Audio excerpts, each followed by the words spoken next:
मेरे प्यारे दोस्तों, मेरे प्यारे साथियों, लेक्चर जो मैं आपके सामने प्रेजेंट करने जा रहा हूं उसे इन वन को नहीं देखना है, बल्कि ब्रेक कर करके समझ करके अपने रजिस्टर में नोट डाउन करते हुए आगे बढ़ना है।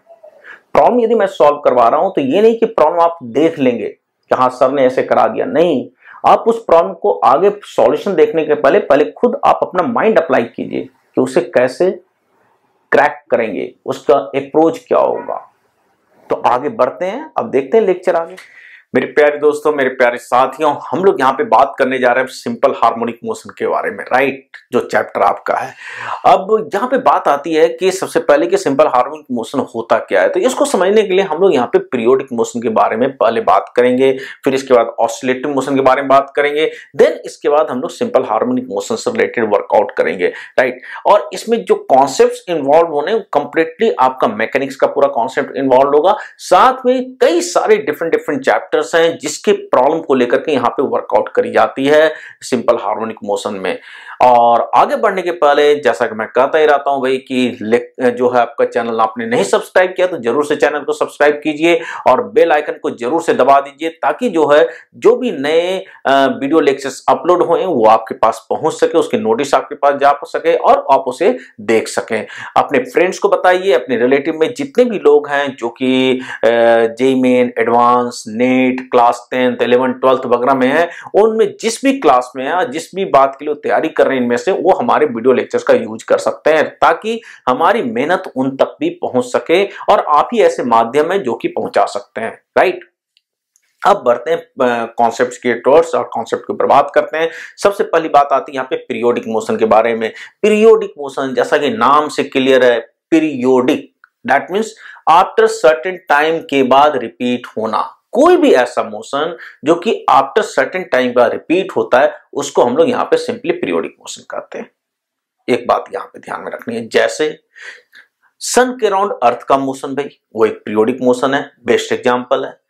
स्प्रिंग ब्लॉक सिस्टम को आप उसका मोशन देखेंगे तो वो हम लोग कहेंगे वहां पे पीरियोडिक मोशन है, राइट। फिर हम लोग यहाँ पे कह सकते हैं सिंपल पेंडुलम का मोशन, वो पीरियोडिक मोशन है। तो कई सारे एग्जांपल्स हैं जो कि आप पीरियोडिक मोशन को ऑब्जर्व कर सकते हैं। अब यहाँ पे सेकंड टाइप ऑफ मोशन जो होता है वो ऑसिलेटरी मोशन होता है। ऑसिलेटरी मोशन पीरियोडिक मोशन होता है जी, बट पीरियोडिक मोशन और ऑसिलेटरी मोशन में अंतर है। अब बताइए, क्या सन के अराउंड जो अर्थ चल रहा है वो ऑसिलेटरी मोशन नहीं है बट पीरियोडिक मोशन है। सिंपल पेंडुलम का मोशन जो होता है वो बेसिकली ऑसिलेटरी होता है और साथ में पीरियोडिक भी होता है। देख रहे हैं, जैसे हमारा फिंगर मेरा ऐसे मैं चला रहा हूं, मतलब to and fro motion about a fixed point, that is called the oscillatory motion. To and fro periodic motion about a fixed point, किसी फिक्स्ड पॉइंट जिसको हम लोग जनरली मीन पोजीशन कहते हैं, उस फिक्स्ड पॉइंट के अबाउट ऐसे चलना या ऐसे चलना, जो कि सिंपल पेंडुलम का मोशन होता है, इसको हम लोग कहते हैं oscillatory motion. To and fro periodic motion is called the basically oscillatory motion, right. मतलब यहां पे हो गया कि जितने ऑसिलेटरी मोशन वो पीरियोडिक हैं, लेकिन ये जरूरी नहीं कि सारे पीरियोडिक मोशन ऑसिलेटरी हों, ये पॉइंट है यहाँ पे। अब सिंपल हार्मोनिक मोशन जो होती है special type of oscillatory motion होती है। सिंपल हार्मोनिक मोशन यदि कोई बॉडी रहेगा तो उस केस में क्या होगा कि force acting on that body will be proportional to the position of the particle from its equilibrium position. कोई भी बॉडी अपने इक्विलिब्रियम पोजीशन पे रहती है। अब उस इक्विलिब्रियम पोजीशन से आप उसे डिस्प्लेस करते हैं। डिस्प्लेस करने के बाद होगा क्या कि अपने वो इक्विलिब्रियम पोजीशन के टुवर्ड्स आना चाहेगा। और जब आना चाहेगा तो इसी प्रोसेस में, दैट मींस स्टेबिलिटी है उसकी, तो इसी प्रोसेस में वो क्या करना शुरू कर देता है, ऑसिलेट।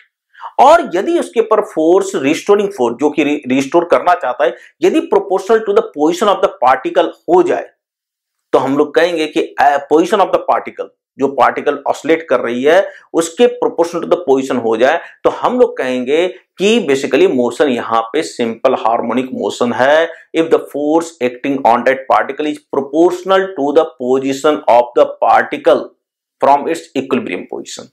मतलब समझिए बात को, मैं यहां पे एक सबसे पहले लीनियर एसएचएम के ऊपर बात कर रहा हूं, क्योंकि लीनियर एसएचएम भी है और एंगुलर एसएचएम भी है। जैसे spring block system linear SHM का एग्जांपल है, एंगुलर एसएचएम का एग्जांपल बेस्ट आपका ले सकते हैं आप सिंपल पेंडुलम, जिसमें रिस्टोरिंग टॉर्क की बात होगी। बट यहां पे हम लोग बात कर रहे हैं यहाँ पे स्प्रिंग ब्लॉक सिस्टम की, लीनियर एसएचएम की, इसलिए यहाँ पे फोर्स की बात करेंगे। तो सबसे पहले उसी के ऊपर बात कर रहे हैं हम लोग। तो देखिए यहाँ पे ये मैंने ले लिया जी, ये सपोज इक्विलिब्रियम पोजीशन है। इक्विलिब्रियम पोजीशन का मतलब एक तरह से नेट फोर्स यहाँ पे पार्टिकल के ऊपर जीरो होना, राइट। अब यहां से ये पार्टिकल पहले यहां पे थी कोई पार्टिकल, अब यहां से आपने क्या किया, इसको डिस्प्लेस कर दिया बाय एन अमाउंट एक्स, यहां पे रिलीज कर दिया हमने, राइट। करने के बाद ये क्या कर रहा है, इसके अबाउट, इस मीन पोजीशन के अबाउट ऑसिलेट कर रहा है, या हो सकता है यहां पे डिस्प्लेस कर दिया। यदि आप यहां पे डिस्प्लेस, जितना ज्यादा मतलब इस इक्विलिब्रियम पोजीशन से जितना दूर होगा कोई भी एक साइड पे, उसको कहते हैं displacement amplitude. This one is the extreme position. यदि आपने यहां से पार्टिकल को इधर ले जाके छोड़ दिया, राइट, अब यहां से क्या करेगा, लौटेगा ये, तो लौटेगा क्या जी, ऐसे गया, इससे ज्यादा दूर नहीं जा रहा है पार्टिकल। यदि इससे ज्यादा दूर नहीं जा रहा है पार्टिकल, तो यहां पे डेफिनेटली वेलोसिटी की वैल्यू जीरो होगी, क्योंकि उससे ज्यादा दूर वहां पे रिटर्न कर रहा है अपना पाथ। तो ये एक्सट्रीम पोजीशन कहलाता है, ये भी एक्सट्रीम पोजीशन कहलाता है। इसलिए जब पार्टिकल एसएचएम परफॉर्म कर रही होती है तो उस केस में यहां पे velocity at the extreme position हम लोग जीरो लेके काम करते हैं। यहां पे वेलोसिटी जीरो एक्सट्रीम पोजीशन पे। तो मान लिया जाए कि ये पार्टिकल इस तरह से ऑसिलेट कर रही है जी, इस तरह से ऑसिलेट कर रही है, और इसकी मैक्सिमम जो डिस्प्लेसमेंट है इस मीन पोजीशन से, उसको हम लोग जनरली ए से डिनोट करते हैं। This is called the displacement amplitude. Amplitude की सबसे, डिस्प्लेसमेंट की सबसे बड़ी वैल्यू, डिस्प्लेसमेंट एम्पलीट्यूड का मतलब होता है डिस्प्लेसमेंट की सबसे बड़ी वैल्यू। एम्पलीट्यूड का बेसिक मतलब होता है maximum value, it is not a physical quantity. Displacement amplitude, इसका मतलब हो गया डिस्प्लेसमेंट की सबसे बड़ी वैल्यू। तो इस पार्टिकल की डिस्प्लेसमेंट की सबसे बड़ी वैल्यू जो इक्विलिब्रियम पोजीशन से, वो ए है, that's why A is called the displacement amplitude. मान लिया जाए कि किसी वक्त पे ये पार्टिकल इस इक्विलिब्रियम पोजीशन से एक्स पे है, तो इसके ऊपर जो यहां पे फोर्स एफ लगेगी, that F will be equal to minus some constant into X. Minus यहां पे बताता है रीस्टोरिंग, रीस्टोर कराना चाहता है। नेगेटिव साइन का मतलब यहां पे ये है। यदि प्लस के एक्स होता, इसका बेसिक मतलब ये है कि वो पार्टिकल रिस्टोर ही नहीं करेगा, और दूर चला जाएगा अपने इक्विलिब्रियम। जब यहां से इधर लेके छोड़ते तो और दूर चला जाता। अनस्टेबिलिटी है इसका मतलब, बट यहां पे स्टेबिलिटी, अपने इनिशियल पोजीशन को, इक्विलिब्रियम पोजीशन को एक्वायर करना चाहता है। उसी चक्कर में ये पार्टिकल ऑसिलेट कर रहा है, और this oscillation under this force is called the simple harmonic motion. तो सिंपल हार्मोनिक मोशन यदि कोई पार्टिकल परफॉर्म कर रहा है ट्रांसलेशनल मोशन के केस में, तो force definitely acting on the particle जो होगा proportional to the position x होगा, और f इक्वल टू माइनस के एक्स लिखा जाएगा। k इज सम कांस्टेंट, आप कंफ्यूज ना करना कि k यहां पे स्प्रिंग कांस्टेंट है, ये जरूरी नहीं है। k एक कांस्टेंट है जो कि अलग अलग मोशन के लिए अलग अलग होएगा। स्प्रिंग ब्लॉक सिस्टम के केस में k यहां पे स्प्रिंग कांस्टेंट का काम करता है, राइट। तो F इक्वल टू माइनस के एक्स हो गया जी। तो net force acting on this particle F equal to minus के एक्स। अब हमें पता है कि न्यूटन सेकंड लॉ से net force will be equal to mass into acceleration. तो net force will be equal to mass into acceleration equal to minus के x, right. अब यहां से हम लोग लिख सकते हैं A will be equal to minus के बाय एम इनटू एक्स, ये हम लोग लिख देते हैं। अब ये एक A आप पता ही एक्सेलरेशन है, जिसको मैं लिख सकता हूं, A को क्या लिख सकता हूं मैं, A को मैं लिख सकता हूं dv by dt, derivative of velocity, और इसको फर्दर लिख सकता हूं मैं d by dt of dx by dt, क्योंकि वेलोसिटी dx बाई dt होता है, तो इसकी जो डेरिवेटिव हो जाएगी, इसको ऐसे लिखा जा सकता है d2x by dt2। That means this A will be equal to d2x by dt2। k by m एक कांस्टेंट है जिसको हम लोग रिप्लेस करते हैं ओमेगा स्क्वायर से, जिसका फिजिकल मीनिंग होता है एंगुलर फ्रीक्वेंसी ऑफ एसएचएम, जो कि शुरुआत में ही मैंने डिस्कस किया था। This omega is called the angular frequency of SHM. समझिए बात को, राइट। तो यहां पे हम लोग लिखेंगे इसको d2x by dt2 plus omega square x equal to 0। समझिए बात को, d2x by dt2 plus omega square x equal to 0। This one is क्यों, क्योंकि k by m omega square हो गया। जब इस साइड जाएगा आपका तो ओमेगा स्क्वायर x हो जाएगा, तो और a की जगह पे d2x बाई dt2 प्लेस करेंगे, तो इस केस में ये आ गया differential equation representing SHM. This omega is called the angular frequency of SHM, which will equal to 2 pi f, where f is called the frequency of SHM, and frequency of SHM will be reciprocal of the time period 1 by t, right? ये point है। तो what is the differential equation which will represent the SHM, d2x by dt2 plus omega square x equal to 0।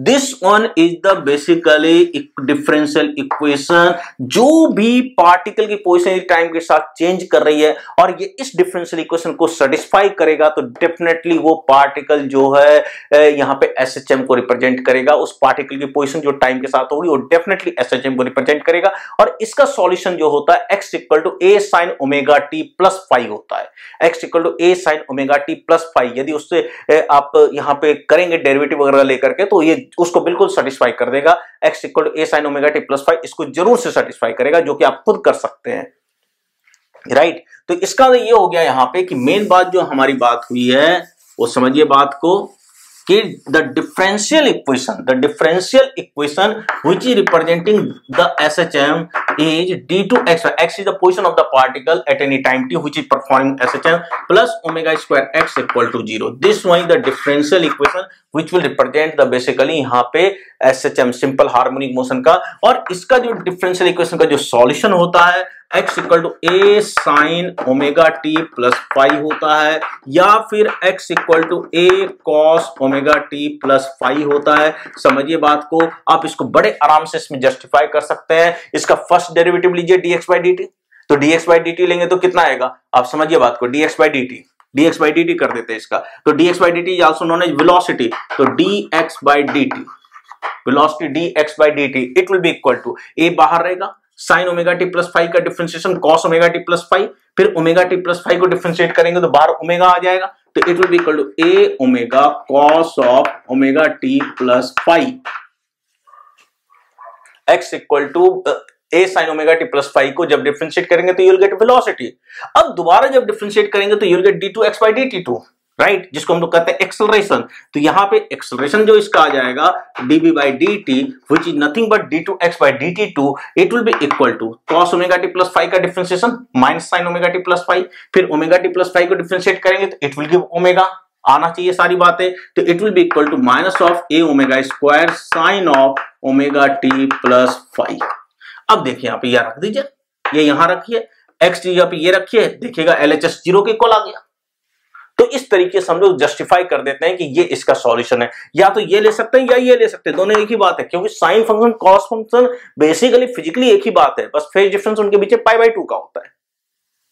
Point यहां पर तो इस तरीके से ये या तो ये लिख लीजिए सिंपल हार्मोनिक मोशन का इक्वेशन, या ये लिख लीजिए, बात एक ही है, दोनों में से कोई भी लेके काम कर सकते हैं, कहीं कोई दिक्कत की बात नहीं है। और फाई यहां पे कराता है इनिशियल फेज, और इसको कहते हैं फेज कांस्टेंट। फेज का मतलब वही सिचुएशन बताने वाली बात है, इनिशियली क्या सिचुएशन है वही बताएगा। जैसे t इक्वल टू 0 पे फाई की वैल्यू 0 है, तो इसका मतलब t इक्वल टू 0 पे फाई 0 होने का मतलब x की वैल्यू 0 आएगी। Phi is called the initial phase और फेज कांस्टेंट, जो इनिशियल सिचुएशन के बारे में बात करता है पार्टिकल का, जिस समय आप ऑब्जर्व करना शुरू करते हैं उस पार्टिकल को, जब वो एसएचएम तो कर रहा है, बट पॉइंट ऑफ ऑब्जर्वेशन क्या है, सिचुएशन ऑब्जर्वेशन क्या है, इनिशियली हर बंदे के लिए अलग अलग हो सकता है। जब मैं ऑब्जर्व कर रहा हूं तो हो सकता है पार्टिकल मीन पोजीशन से क्रॉस कर रहा हूं, जब कोई और बंदा ऑब्जर्व कर रहा हो उसका मोशन तो हो सकता है पार्टिकल जो है उस समय उसके लिए एक्सट्रीम पोजीशन पे हो, तो उसी हिसाब से फाई आएगा। तो फाई बेसिकली पाई बाई 2 भी हो सकता है, पाई बाई 4 भी हो सकता है, 0 भी हो सकता है, 2 पाई भी हो सकता है यहाँ पे, राइट, ये सारे हो सकते हैं फाई की वैल्यू, पाई बाई 6 भी, 5 पाई बाई 6 भी हो सकता है, ये सारी वैल्यू हो सकती है, डिपेंड अप करेगा कि पार्टिकल की बेसिकली इनिशियल सिचुएशन क्या है। तो phi is called the physically the phase of the initial phase, और ओमेगा टी प्लस 5 को हम लोग कहते हैं phase of the particle at any time T, क्योंकि यदि ये फेज ऑफ द पार्टिकल मुझे पता हो तो हम लोग सीधे से बता सकते हैं कि पार्टिकल की एक्स की वैल्यू क्या होगी और उसका सिचुएशन क्या होगा, राइट, ये पॉइंट है। तो इसे फिर से समझिए बात को, दिस वन और this one will represent the simple harmonic motion, that means x is called the position of the particle at any time t measured from the equilibrium position, a is called the displacement amplitude, omega is called the angular frequency of SHM, और omega को हम लोग लिख देते हैं यहाँ पे 2 pi f is called the frequency of SHM which is 2 pi by t,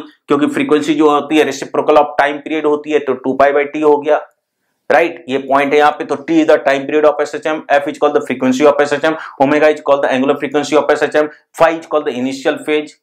तो ये x या तो ये या ये कोई भी एक लेके काम कर लीजिए, कोई दिक्कत की बात नहीं है। यदि x इक्वल टू ये रहा तो वेलोसिटी ये रहेगा, यदि ये रहा तो इसको डिफरेंशिएट करके आप वेलोसिटी निकालिए, उस केस में वेलोसिटी क्या हो जाएगा, a फिर cos ओमेगा टी प्लस 5 का differentiation minus sign omega T plus 5, फिर ओमेगा बाहर आएगा, ओमेगा टी प्लस 5 को डिफरेंशिएट करेंगे तो इसकी वेलोसिटी इस केस में आ जाएगी minus a omega sine omega T plus 5, फिर दोबारा डिफरेंशिएट करेंगे तो you will get the basically acceleration.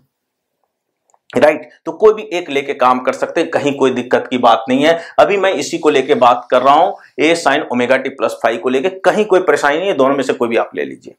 तो जब ये होगा पोजीशन टाइम के रिस्पेक्ट में तो वेलोसिटी ये आएगी और एक्सेलेरेशन ये आएगी टाइम के रिस्पेक्ट में। अब आगे ध्यान दीजिए, यहां पे ध्यान दीजिए, आप इस वेलोसिटी को मैं लिख सकता हूं, ध्यान सुनिए बात को, इस वेलोसिटी को लिख सकता हूं जो वहां पे a omega under root of 1 minus sine square omega T plus five लिख सकता हूं मैं ऐसे, क्योंकि cos omega T plus five लिखा जाएगा root over 1 minus sine square omega T plus five. समझिए बात को, ये यहां पे वेलोसिटी v है, तो v will be equal to A omega root over 1 minus sine square omega T plus five. देखिए v a omega cos omega T plus five, cos theta को लिख सकते हैं root over 1 minus sine square theta, तो वही हमने लिख दिया है। तो इसका मतलब ये हो गया कि इस वेलोसिटी को मैं लिख सकता हूं v will be equal to A omega root over sine omega T plus five x by a. ध्यान से देखिए यहां से sine omega T plus five x by a, तो मैं इस sine omega T plus five की जगह पे एक्स बाई ए लिख सकता हूं, तो it will be 1 minus x square by A square, right, X square by A square. इसको सिंप्लीफाई करेंगे तो what you will get, the velocity will be equal to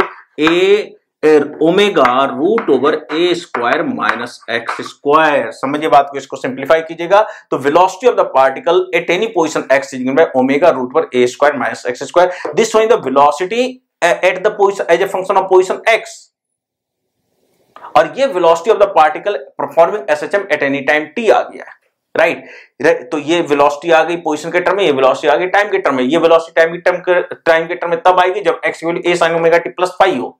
बार बार ध्यान में रखना है एक्स। इसे अब देखिए आगे एक्सेलरेशन का क्या हो जाएगा, sign omega T plus five को एक्स बाय ए प्लेस कर दीजिए, तो what is the acceleration of the particle minus omega square x, जो कि यहां से भी देख सकते हैं minus omega square x, right. तो पॉइंट क्या क्या हो गया भाई कि ये रिलेशन, ये जो है velocity of the particle at any position X आया और एक्सेलरेशन आ गया minus omega square X. X time के रिस्पेक्ट में X equal to A sine omega T plus five, velocity A omega cos omega T plus five, acceleration equal to minus A omega square sine omega T plus five. ध्यान में रखना है ये दोनों तब आएगा जब ये रहेगा, यदि साइन की जगह कॉस होगा तो उस हिसाब से आप डिराइव कर लीजिएगा, राइट। तो अब आगे बढ़ते हैं और वर्कआउट करते हैं और भी बातें। अब देखिए अभी हमने क्या बात करा भाई कि हमने पहले अब वेलोसिटी के ऊपर बात करते हैं। वेलोसिटी इक्वल टू था वेलोसिटी अब ये हमने डिराइव किया, ये आता omega root over A square minus x square, ये आ गया velocity of the particle. That means position है, जैसे यहाँ पे पार्टिकल एसएचएम परफॉर्म कर रहा है, ये एक्स इक्वल टू जीरो है। अब एक्स इक्वल टू जीरो यहाँ पे प्लेस करेंगे तो we will get omega a omega, और this one is the v max maximum velocity जो इस पार्टिकल की होगी वो मीन पोजीशन पे होगी। मैक्सिमम वेलोसिटी जो एसएचएम पर कर रहा होता है पार्टिकल, वो उसकी मीन पोजीशन पे सबसे ज्यादा उसकी वेलोसिटी होती है, इक्विलिब्रियम पोजीशन पे वेलोसिटी सबसे ज्यादा होती है। तो यहां से जब ये क्रॉस कर रहा होता है तो उसमें वी मैक्स होती है, चाहे इधर को जाए चाहे इधर को जाए, स्पीड की वैल्यू सबसे ज्यादा होती है। और जब X equal to A place करेंगे यहाँ तो वी जीरो आ जाएगा जी, जब x equal to minus a place करेंगे तो यहाँ भी जीरो आएगा। तो इस तरह से इस एक्सट्रीम पोजीशन पे वेलोसिटी की वैल्यू सिंपल से आते जीरो हो जाएगी। ये समझने वाली बात है। यहाँ पे ये एक्सट्रीम पोजीशन है पार्टिकल के, तो यहाँ पे वेलोसिटी पार्टिकल क्या हो जाएगी, जीरो हो जाएगी। यहाँ पे वेलोसिटी जीरो हो जाएगी। ये x इक्वल टू प्लस ए है, ये समझिए बात को, x इक्वल टू प्लस ए है और ये x इक्वल टू माइनस ए है, ये वाली बात है, राइट। अब किसी पॉइंट पे यदि वेलोसिटी निकालना चाहते हैं तो x की वैल्यू सपोज a/2 पे निकालना चाहते हैं तो x की जगह a/2 प्लेस कर दीजिए। जब a/2 प्लेस करेंगे तो you will get the velocity at that point, उस पॉइंट पे स्पीड मिल जाएगा, राइट। या तो पार्टिकल लेफ्ट को जा रही है उस जगह पे या राइट को जा रही है, स्पीड उतनी मिल जाएगी आपको। तो ये पॉइंट है यहाँ पे, तो ये काफी इंपॉर्टेंट है। तो ये वेलोसिटी की बात हमने कर लिया। Maximum velocity of the particle performing SHM will be equal to displacement amplitude into angular frequency of SHM a omega, right. तो ये सारे फंडामेंटल जो वर्किंग थी कि एसएचएम में कैसे होता है पूरा हमने ये समझ लिया है, राइट। अब देखिए यहाँ पे सबसे बड़ी बात क्या होती है कि इस चैप्टर में जो आता है प्रॉब्लम ये आता है कि कोई भी सिस्टम आपको दे रखा होगा और कहेगा भाई कि ये प्रूव कीजिए कि भाई कि ये एसएचएम कर रहा है नहीं कर रहा है, और यदि एसएचएम कर रहा है तो टाइम पीरियड निकालिए कि टाइम पीरियड एसएचएम का क्या होगा, इसके ऊपर ज्यादा बात होती है, राइट। तो पॉइंट यहां पे ये है। तो हम लोग इसी के ऊपर बात करेंगे कि भाई टाइम पीरियड ऑफ एसएचएम कैसे निकाला जा सकता है। यदि कोई भी सिस्टम एसएचएम परफॉर्म कर रही है तो उसका टाइम पीरियड हम लोग कैसे निकालेंगे। अब इसमें सबसे इंपॉर्टेंट जो रिजल्ट आता है और सबसे ज्यादा इंपॉर्टेंट बात है स्प्रिंग ब्लॉक सिस्टम की। स्प्रिंग ब्लॉक सिस्टम का हम लोग टाइम पीरियड के बारे में बात करेंगे और ये टाइम पीरियड जो स्प्रिंग ब्लॉक सिस्टम की होती है T=2π√m/k होती है, where m is the mass of the block, k is called the spring constant। ये पॉइंट है यहां पे। तो करना क्या होता है, देखिए मैं आपको फंडामेंटल अप्रोच बता देता हूं। सबसे पहले जब पार्टिकल इक्विलिब्रियम पोजीशन पे हो, इक्विलिब्रियम में, वहां पे फ्री बॉडी डायग्राम बना दीजिए। इक्विलिब्रियम पे जब आपने उसे डिस्प्लेस नहीं किया है, फिर आप क्या कीजिए, जब वो एसएचएम कर रहा हो, जब डिस्प्ले ऑसिलेटिंग मोशन कर रहा हो, जब डिस्प्लेस कर दिया आपने, तब उसका एफबीडी बनाइए और फोर्स जो उसके ऊपर लग रहा है वो प्रोपोर्शनल टू एक्स देखिए है या नहीं है। यदि प्रोपोर्शनल टू एक्स हो गया और रीस्टोरिंग फोर्स का नेचर है तो हम लोग कहेंगे कि वो पार्टिकल या सिस्टम एसएचएम परफॉर्म कर रहा है। अब फिर इसके बाद एक्सेशन निकाल लीजिए, net force equal to mass into acceleration से। अब फिर कंपेयर कीजिए ए इक्वल टू -ω² एक्स से। एक्स का जो भी कोफिशिएंट होगा वो ω² के इक्वल होगा। माइनस साइन को भूल जाइए क्योंकि माइनस तो दोनों में ही रहेगा। अब उसी से ओमेगा निकल जाएगा। ओमेगा हो गया angular frequency of SHM. Omega आ गया तो फ्रीक्वेंसी ऑफ एसएचएम आ जाएगा क्योंकि ओमेगा 2πf के इक्वल है। अब फिर टाइम पीरियड ऑफ एसएचएम निकालना है तो f इक्वल टू 1/t हो गया, तो वहां से टाइम पीरियड ऑफ एसएचएम आ जाएगा। राइट। तो इसी बात को ध्यान में रखते हुए ध्यान दीजिए, अब यहाँ पे सपोज मैं एक स्प्रिंग ब्लॉक सिस्टम लेता हूं। राइट, ये स्प्रिंग ब्लॉक सिस्टम ले लिया। अब ये इक्विलिब्रियम पोजीशन पे है, नीचे का सरफेस फ्रिक्शनलेस है। अभी इक्विलिब्रियम पोजीशन पे, इक्विलिब्रियम पोजीशन में मतलब इसको अभी बेसिकली डिस्प्लेस नहीं किया गया है। तो इसकी यदि मैं एफबीडी बनाता हूं तो नॉर्मल रिएक्शन n, नीचे वेट mg इस वक्त पे। अब यहां से आपने डिस्प्लेस कर दिया, इसको थोड़ा सा डिस्प्लेस कर दिया बाय एन अमाउंट x, ऐसे डिस्प्लेस किया। अब यहां पे देखिए एफबीडी बनाते हैं, तो एफबीडी बनाएंगे तो स्प्रिंग कांस्टेंट kx, यही तो रिस्टोरिंग फोर्स है। ये इसका इक्विलिब्रियम पोजीशन है। इक्विलिब्रियम पोजीशन से किसी वक्त पे x चाहिए, x पोजीशन पे है तो यही kx, बाकी नॉर्मल रिएक्शन mg तो लग ही रहा है। तो this one is the basically restoring force, F equal to kx, restoring force. चूंकि यहां पे यदि आप ऐसा सोचें कि भाई ऐसे भी सोच सकते हैं, यदि आप इधर का पॉजिटिव ले लें, आप कहेंगे भाई ये रिस्टोरिंग फोर्स को मैं पॉजिटिव लेके काम कर रहा हूं, कोई दिक्कत की बात नहीं है। बट लिखने के टर्म में जनरली माइनस लिख दिया जाता है जस्ट इस बात को इंडिकेट करने के लिए कि रिस्टोरिंग नेचर है। राइट। तो यहां पे जब लिखने के टर्म में मैं लिख रहा हूं तो F इक्वल टू मैंने लिख दिया -kx। This k is called the spring constant, this k is called the force constant, this k is called the stiffness constant of the spring. Right, ये वाली बात हो गई। तो एक्सेशन इक्वल टू आ गया -k/m इंटू एक्स, क्योंकि force equal to mass into acceleration होता है। ये हो गया ω² जी, तो ω² ये हो गया तो omega will be equal to √k/m। Time period हो गया t इक्वल टू 2π√m/k। ऐसा क्यों? क्योंकि ओमेगा होता है 2π/t। अब फ्रीक्वेंसी ऑफ एसएचएम हो गया 1/2π√k/m। बहुत बहुत इंपॉर्टेंट है ये रिजल्ट, इतना ज्यादा यूज होता है आप समझ नहीं सकते कितना इंपॉर्टेंट है ये result. Time period of SHM of the spring block system is t equal to 2π√m/k, frequency 1/2π√k/m, omega जो एंगुलर फ्रीक्वेंसी √k/m। ये बिल्कुल आपको दिमाग में रखना है। अब इससे रिलेटेड काफी इंपॉर्टेंट पॉइंट के ऊपर मैं डिस्कस कर देता हूं जो बहुत ज्यादा आता है, जिसके ऊपर मैं बात करने जा रहा हूं। अब ध्यान दीजिए यहाँ पे। अब ये स्प्रिंग ब्लॉक सिस्टम को आप जैसे भी रखें, चाहे ग्रेविटी हो या ना हो, तब भी टाइम पीरियड रहेगा। ग्रेविटी में भी रहेगा t equal to 2π√m/k, gravity ना भी हो या g की वैल्यू चेंज भी कर जाए तब भी t इक्वल टू 2π√m/k ही रहेगा। मतलब यहां पे समझिए बात को कि यदि आप स्प्रिंग ब्लॉक सिस्टम चाहे ऐसा रखें, हॉरिजॉन्टल रख दें, चाहे इसको वर्टिकल ऑसिलेट कराएं, चाहे इसको इंक्लाइन प्लेन पे कराएं, having angle theta, right, in each and every situation the time period will come out t equal to 2π√m/k। हर एक सिचुएशन में टाइम पीरियड जो आएगा स्प्रिंग ब्लॉक सिस्टम का हमेशा हर केस में प्रूव किया जाता है, कर सकते हैं, करते हैं in fact t equal to 2π√m/k। हर केस में यहाँ पे स्प्रिंग ब्लॉक सिस्टम का टाइम पीरियड यही रहेगा। राइट, ये बहुत इंपॉर्टेंट है। अब ग्रेविटी हो या ना उससे कोई लेना देना इसको नहीं है। अब कई दफे क्या होता है कि भाई कि ब्लॉक को ये देखिए ऐसे करके, ये एक स्प्रिंग है जी, दूसरा स्प्रिंग ये है और ये स्प्रिंग कांस्टेंट K1 है, ये K2 ब्लॉक मास है। इसको कहा जाएगा कि इसका टाइम पीरियड बताइए। इसका टाइम पीरियड अब पैरेलल वाले का टाइम पीरियड सेम होता है। ऐसा क्यों? ध्यान से समझिए बात को। यदि आप इस ब्लॉक को एक्स अमाउंट से डिस्प्लेस कर देते हैं, एक्स अमाउंट से, समझिए मेरी बात, एक्स अमाउंट से। तो यदि एक्स अमाउंट से इस ब्लॉक को डिस्प्लेस करेंगे तो ये वाला स्प्रिंग एक्स से एक्सटेंड करेगा, ये वाला स्प्रिंग एक्स से कंप्रेस करेगा। अब इसकी एफबीडी बनाइए इस ब्लॉक की, मास एम की।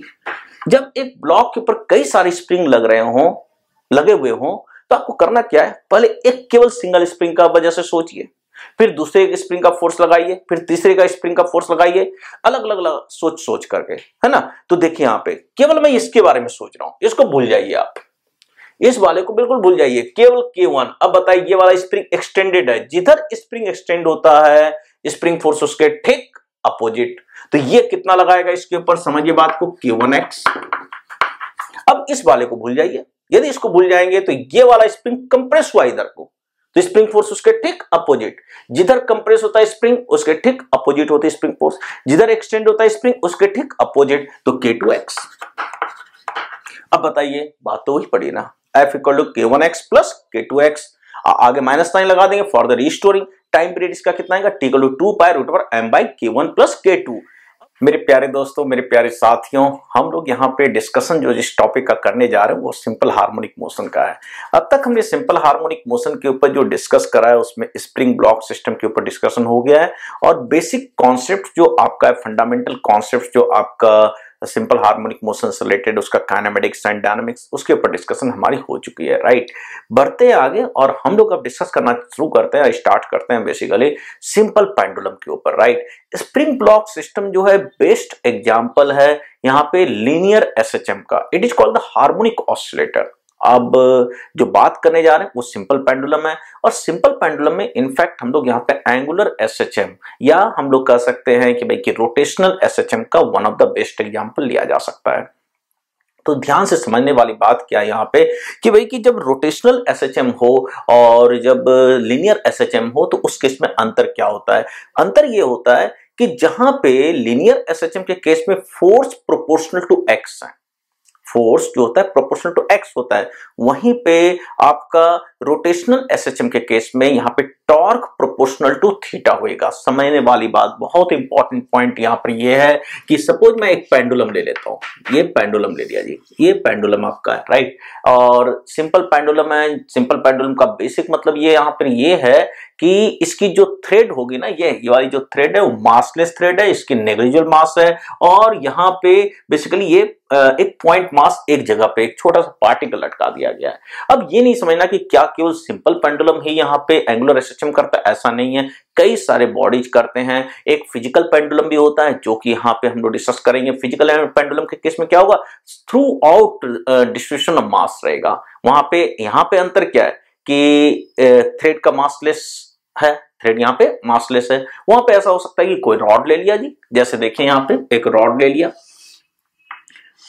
यहाँ पे, और रॉड को इस जगह पे बेसिकली यहाँ पे हिंज कर दी गई है, और इसके अबाउट जब हम लोग इसको क्या कर सकते हैं कि इसके बीच में ये ऑसिलेट कर सकता है, राइट। जैसे ये पेंडुलम है, पेंडुलम भी क्या करेगा यहाँ पे, यदि आप छोटा सा एंगल आप थीटा दे देते हैं, इसको ऐसे डिस्प्लेस कर देते हैं, तो उस केस में क्या करता है, ऑसिलेटिंग मोशन परफॉर्म करता है। उसी तरह से यहाँ पे एक रॉड कर सकता है या किसी और तरह का बॉडीज। तो ऐसे सिस्टम को, ये जो रॉड है जिसकी मास हर जगह पे है, तो इस तरह के पेंडुलम को हम लोग कहते हैं फिजिकल पेंडुलम, और इस तरह के पेंडुलम को जिसमें कि मास केवल एक ही जगह पे कंसंट्रेटेड है उसको हम लोग कहते हैं सिंपल पेंडुलम। अब सिंपल पेंडुलम का पहले हम लोग डिस्कशन कर लेते हैं। बेस यही रहता है हर तरह के रोटेशनल या एंगुलर एसएचएम के लिए, राइट। अब क्या यहाँ पे, this is called the point of suspension.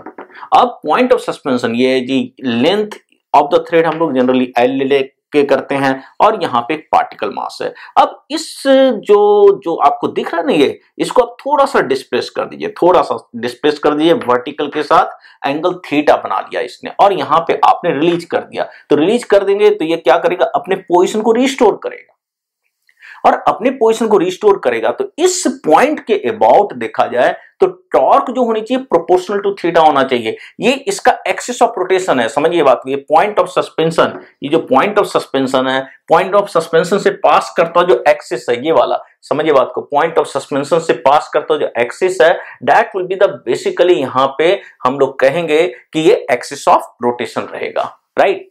तो हमने क्या किया यहाँ पे कि इस पेंडुलम को वर्टिकल के साथ एंगल थीटा देके रिलीज कर दिया, इस जगह पे यहाँ पे रिलीज कर दिया गया है।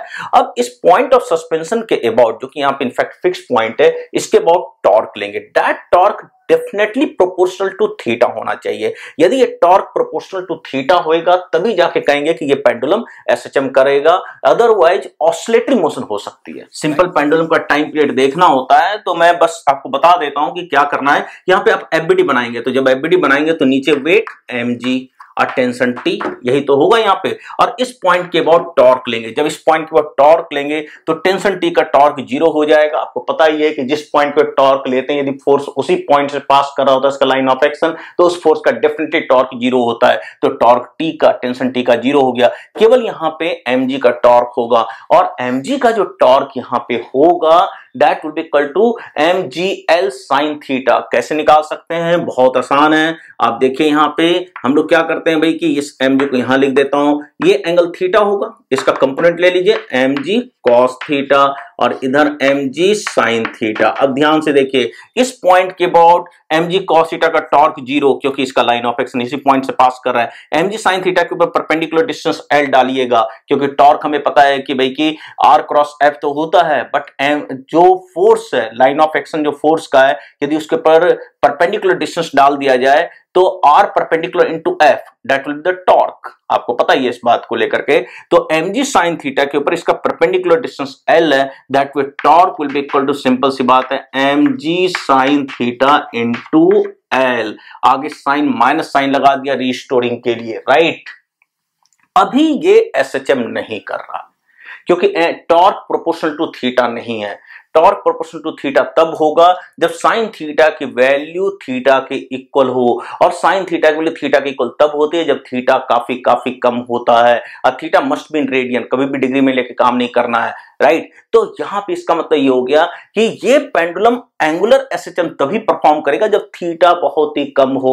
जनरली ये ऑब्जर्व किया जाता है कि 4 डिग्री, जिसको रेडियन में कन्वर्ट करके समझ लीजिएगा बात को, यदि उससे कम होता है एंगुलर डिस्प्लेसमेंट, तभी जाकर के यहाँ पे पेंडुलम जो है एंगुलर एसएचएम परफॉर्म कर रहा होता है। तो इसका मतलब यहाँ पे जब थीटा काफी कम होगा तो sine theta is approximately theta के, hence torque will be equal to minus mgl into theta. अब आ गया कि टॉर्क प्रोपोर्शनल टू थीटा है, और इससे हम लोग ये समझेंगे कि ये बेसिकली बॉडी जो है, ये पेंडुलम जो है अब एंगुलर एसएचएम परफॉर्म कर रही है। अब नेट टॉर्क इक्वल टू, आपको पता ही है कि आई अल्फा होता है, और इस एक्सिस ऑफ रोटेशन के अबाउट आई जो होगा ml स्क्वायर के इक्वल होगा। तो that way I alpha will be equal to minus mgl into theta. इसको लिख सकते हैं ml square alpha equal to minus mgl into theta, right. तो यहां से अल्फा आ गया minus g by l into theta, right. कम कर दीजिए, कट कैंसल आउट हो गया, सिंप्लीफाई कीजिएगा, लुक एट दिस वन। अब ये हम लोग किससे कंपेयर करेंगे? अभी बात हुई थी alpha equal to minus omega square theta से। तो omega is the angular frequency of oscillation and hence omega will come out root over g by l, right, and time period frequency will come out of this pendulum 1.2 pi root over g by l, right. और time period will come out t equal to 2 pi. ये time period t है, ये tension t है, confuse ना करना आप। तो मैं इसको कहें तो t डैश भी कर देंगे, कोई दिक्कत की बात नहीं है, इसको मैं t डैश ही कर देता हूं ताकि कंफ्यूजन ना हो आपको। तो t will be equal to 2 pi root over l by g। बहुत इंपॉर्टेंट है, ये काफी इंपॉर्टेंट रिजल्ट है, बहुत दफे इसका यूज होता है, जिस रिजल्ट का यूज करके हम लोग कई दफे कई सारे प्रॉब्लम्स में वर्कआउट करते हैं। है तो कहा जाए कि भाई कि सिंपल रिजल्ट है, और डेरिवेशन क्यों कराया सर आपने? इसलिए कराया ताकि आपको एसेंस, फिजिकल एसेंस समझ में आए कि आखिर ये कोई प्रॉब्लम आ जाए तो आप कैसे वर्कआउट कर सकते हैं। इसलिए मैंने ये प्रॉब्लम आपको कराया है ताकि आप फंडामेंटल जो फिजिकल कॉन्सेप्ट्स हैं वो आपको समझ में आए कि ये रिजल्ट आया कैसे है। अब ध्यान दीजिए, यहाँ पे L यहाँ पे कुछ और नहीं है, L is the length of the string कहने के लिए, but fundamentally L is the distance between the point of suspension and the centre of gravity. समझिए बात को, क्योंकि mg जो है, ये जो पार्टिकल है उसके सेंटर ऑफ ग्रेविटी पे लगेगा। mg हमेशा सेंटर ऑफ ग्रेविटी पे लगता है। तो L is not the basically only the length of the string, but L is called the technically, physically, L is called the distance between the point of suspension and center of gravity, center of mass and center of gravity यहाँ पे एक ही रहेगा, क्योंकि action due to gravity throughout uniform है, right. इसलिए यहां पे हम लोग कहेंगे L is the technically L is the distance between the point of suspension and centre of gravity, और we can say that centre of mass. ये बहुत बहुत इंपॉर्टेंट है। बट जनरली हम लोग क्या करते हैं कि फिजिकल आपका सिंपल पेंडुलम के केस में जो distance between the point of suspension और सेंटर ऑफ ग्रेविटी वही लेते हैं जो लेंथ ऑफ द स्ट्रिंग है। मेरे प्यारे दोस्तों, मेरे प्यारे साथियों, हम लोग यहाँ पे बात करने जा रहे हैं अब यहाँ पे एनर्जी इन एसएचएम, राइट। अब बढ़ते हैं आगे और बहुत इंपॉर्टेंट टॉपिक पर बात करते हैं कि यदि कोई बॉडी, कोई सिस्टम, कोई पार्टिकल एसएचएम परफॉर्म कर रहा है तो उससे एसोसिएटेड एनर्जी क्या क्या होगी, राइट। तो बट एंड ऑब्वियस है, ये एक मैकेनिकल प्रोसेस है। यहाँ पे भी तो मैकेनिकल है, ऐसा जरूरी नहीं कि हमेशा मैकेनिकल प्रोसेस के अंडर ही एसएचएम होगा, ये बात मैं बता दूं। तो ये ऑब्वियस बात है, यहाँ पे बॉडी यहाँ पे ऑसिलेटरी मोशन में है, या फिर आप कहें कि लीनियर एसएचएम में है, एंगुलर एसएचएम में है, तो एक तो काइनेटिक एनर्जी तो होना ही होना है, क्योंकि चल रहा है पार्टिकल इधर उधर किसी फिक्स पॉइंट के बाद, तो पक्का पक्का है कि काइनेटिक एनर्जी होना ही होना है, ये बात श्योरिटी के साथ है, राइट। एक काइनेटिक एनर्जी होती है, दूसरा पोजीशन से एसोसिएटेड पोटेंशियल एनर्जी होगी, क्योंकि पोजीशन भी इसका पार्टिकल का क्या कर रहा है, हर मोमेंट पे चेंज कर रहा है। अब काइनेटिक एनर्जी जो हो सकती है, यदि पार्टिकल ट्रांसलेटरी या लिनियर एसएचएम में है तो हाफ एम वी स्क्वायर की बात करेंगे। यदि पार्टिकल यहाँ पे या पार्टिकल कहें या सिस्टम कहें यहाँ पे कि वो रोटेशनल, यदि यहाँ पे सिस्टम की बात करें, यदि सिस्टम यहाँ पे रोटेशनल एसएचएम में है तो हाफ आई ओमेगा स्क्वायर होगा, राइट, जो कि आई जो हो गया rotational kinetic energy, I the moment of inertia about the axis of rotation. और यदि कोई बॉडी रोल करते हुए एसएचएम कर रही हो तो उस केस में उसके पास kinetic energy translation half m v c square plus half I omega square दोनों ही होगा, राइट। ये पॉइंट है यहाँ पे। अब यहाँ पे बात आती है, शुरुआत करते हैं ट्रांसलेशनल एसएचएम या लिनियर एसएचएम को लेकर के, तो उसमें काइनेटिक एनर्जी हम लोग लिखते हैं half m v square, right. तो kinetic energy equal to half m v square. अब हमें पता है कि भाई कि v जो होता है omega root over A square minus x square होती है।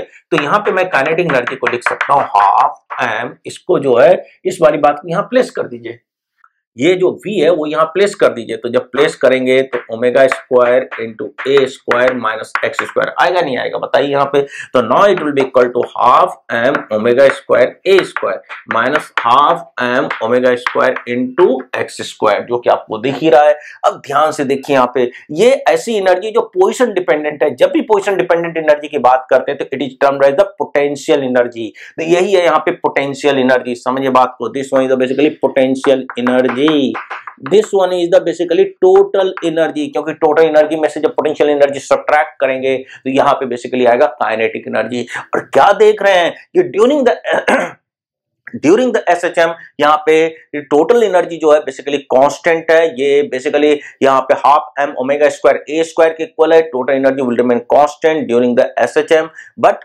पोटेंशियल एनर्जी भी चेंज कर रही है और काइनेटिक एनर्जी भी चेंज कर रहा है। तो इस तरीके से हमारे पास काइनेटिक एनर्जी जो आ गया हाफ एम वी स्क्वायर से half m omega square into a square minus x square आया जी। Potential energy half m omega square x square आया जी, और total energy half m omega square a square आया है।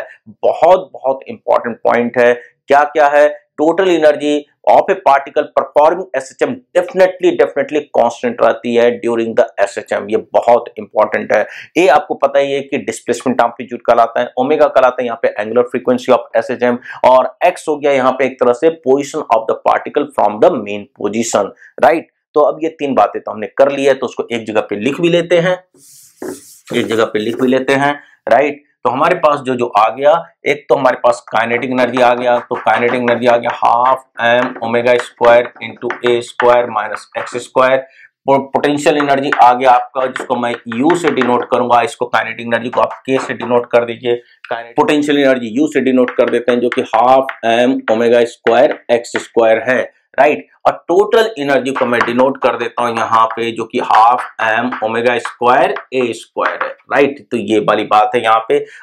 अब लोग वन बाय वन करके इसके ऊपर डिस्कशन शुरू करते हैं। सबसे पहली बात यहाँ पे, जब भी पार्टिकल एसएचएम परफॉर्म कर रही होती है तो उसका टोटल एनर्जी डेफिनेटली कांस्टेंट रहता है, राइट। अब देखिए यहाँ पे ध्यान से समझिए बात को। अब एक पार्टिकल है जो एसएचएम में है, यहाँ पे ये इसकी मीन पोजीशन है x इक्वल टू 0, ये आपका x इक्वल टू प्लस ए पे है, ये x equal to minus a पे है, x equal to minus a पे है, समझिए बात को। अब x इक्वल टू 0 पे, तो x इक्वल टू 0 यहाँ जब प्लेस करेंगे तो उसमें काइनेटिक एनर्जी की वैल्यू सबसे ज्यादा आएगी, यहाँ पे k max है, this k max will be equal to half m omega square a square। समझिए बात को, half m omega square a square, kinetic energy की वैल्यू यहाँ पे मैक्सिमम होगी, वहीं पे पोटेंशियल एनर्जी की वैल्यू जीरो होगी, u मिनिमम एक तरह से होगा यहाँ पे, that will be equal to zero. और दोनों एनर्जी का सम जो है half m omega square a square के इक्वल आना ही आना है।